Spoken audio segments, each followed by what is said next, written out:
আজকে আমি আপনাদের সাথে শেয়ার করব চিকেন পাস্তা রেসিপি। তো এখানে আমি হচ্ছে পাস্তাগুলি বয়েল করে নিতেছি, আর হচ্ছে সসেস আর চিকেন কেটে নিয়েছি। তো আমি সসেসগুলি ফ্রাই করে নেব। সসেসগুলি ফ্রাই করার পরে চিকেনগুলি ফ্রাই করে নেব।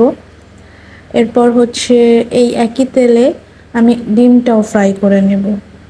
দেন এখানে আমি চিকেনটা ফ্রাই করার সময় একটু হালকা মশলা দিয়ে দিছি, হালকা একটু মরিচের গুঁড়ো, একটু ধনিয়া গুঁড়ো, আর কোনো কিছু আমি ইউজ করি নাই, আর একটু লবণ।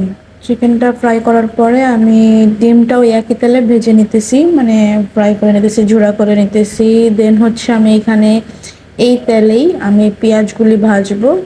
তো পেঁয়াজ ভাজার মানে পেঁয়াজটা যখন একটু নরম হয়ে যাবে তখন আমি হচ্ছে একটা মশলা দিয়ে দেবো, এটা হচ্ছে ম্যাগি মশলা। আর হচ্ছে এইটা ফ্রাই হওয়ার পরে সব টমেটো আর হচ্ছে কাঁচামরিচ দিয়ে দিচ্ছি। দেন এই টমেটোটা একটু হালকা গলে যাওয়ার পর, একটু নরম হওয়ার পর আমি এইখানে যে ফ্রাই করে রাখা চিকেন আর হচ্ছে সসেসটা দিয়ে দিব, সাথে ডিমটাও আছে, সবগুলো একসাথে দিয়ে দিব। দিয়ে দেওয়ার পরে একটু হালকা ফ্রাই করে নেব, একটু ভাজা ভাজা করে নেব।